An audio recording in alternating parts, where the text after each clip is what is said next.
We're doing a full repipe of A building. Phase 1, we started with the main line.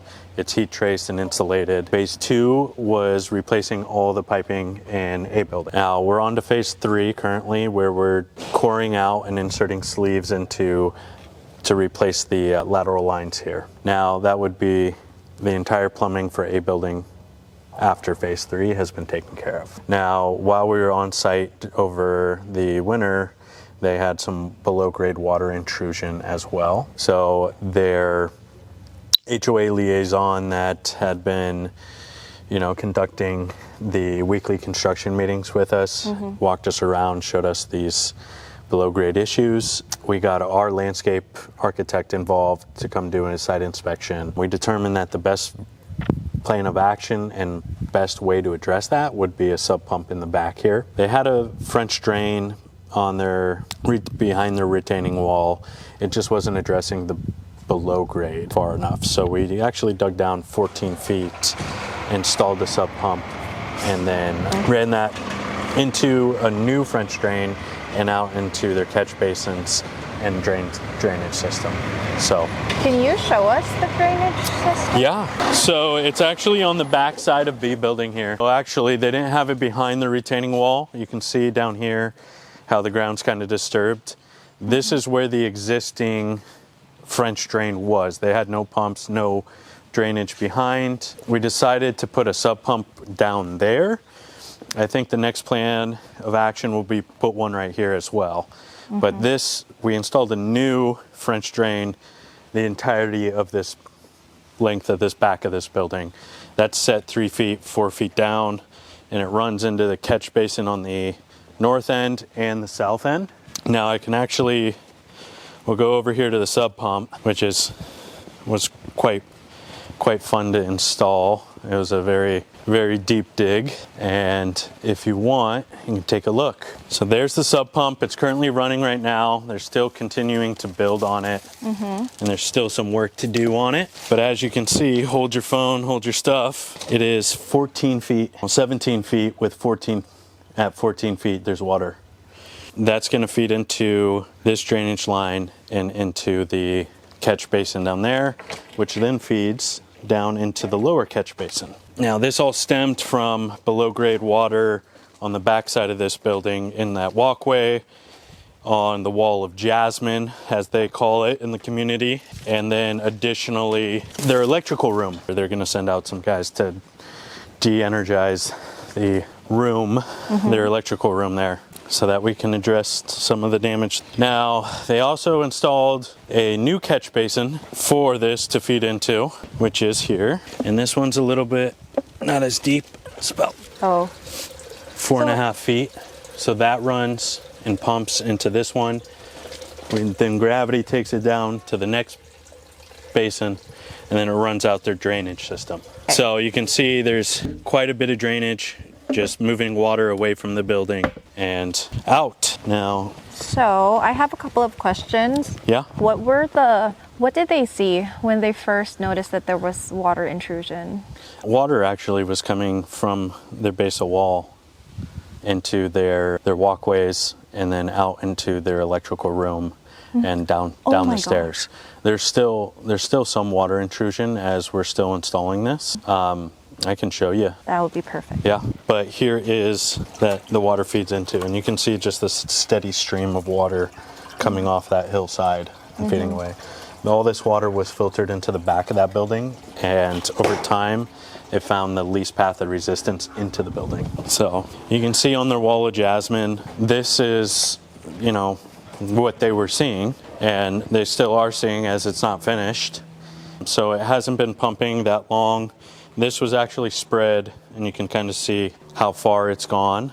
It ran all the way down, all the way away, and all the way into that drainage there. So they're seeing it very, very bad here, which still have a little bit more to address here as well. Now this is, the heat of summer, and what we were really worried about was come October, November, December, when we get a lot of rain in the Pacific Northwest, more water.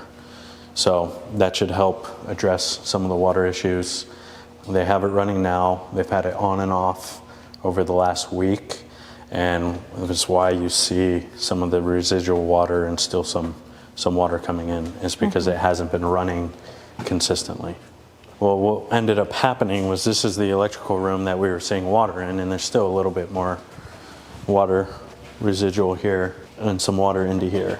So we all know water and electricity don't work. This entire room was filled, and you can see the tracks of the water coming down here through here. So it ran all the way across, just like the other wall here, but trying to address that with the pumps on the other side, up top there, is really where we're looking at it. Now, more additional pumps may be needed, but we're starting small and then evaluating the situation. Now, Ken is very heavily involved.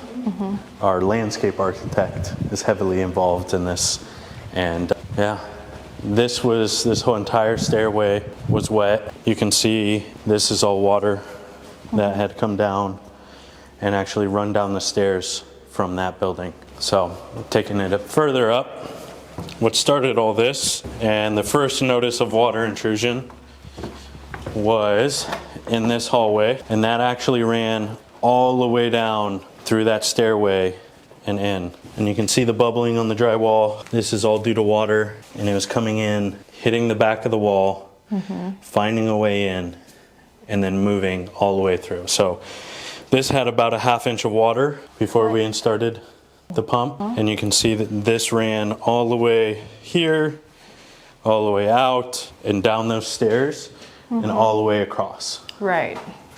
So that's why we addressed it. I wanted to go back about the involvement of J2 in this project. Yeah. So people are curious about what a project manager's involvement is. Are you the ones doing the work? Or what is your role or your involvement in this project? Our role is to represent the HOA. So we act in the interest of the HOA, of the unit owners. We've seen that, HOAs or condos get work done.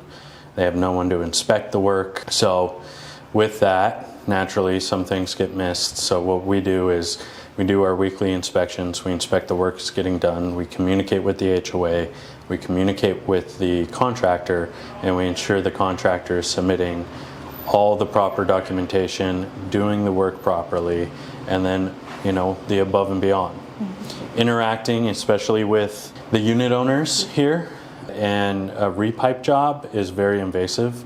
They're in the units, they're cutting out drywall, they're working in your kitchen, they're working in your bathroom, they're working inside your unit to replace the pipes, pretty much. And you think, where are the pipes? They're in the most critical points of your home.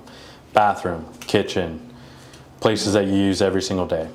So with that, we communicate with the unit owners, make sure they know when work's taking place, what work is taking place, what protections will be up, and then we inspect the work. We design the work, inspect it, and kind of be that liaison between the unit owners, the HOA, and the contractor.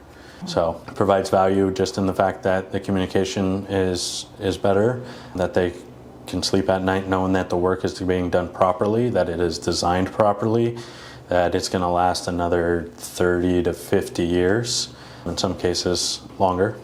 So it really depends on what kind of work you're doing. For some people who might not be as familiar with the work that you do, what are the things that typically surprise them? I mean, you learn everything. Everything is surprising, I would say. You see things that every single day that you learn. You see things that you don't see in a typical construction project. New build's a lot different than remediation or reclad or repipe. You deal with different codes. You deal with, for example, this building was built in the 60s. Some of our buildings are built in the 80s, some built in the 70s, some built in the 90s, some even in the early 2000s. Dealt with projects and claims that have been built this year where the work wasn't done properly. So just being able to look at different building techniques, different designs, And then dealing with different people, different personalities. That's the biggest thing I would say is the people.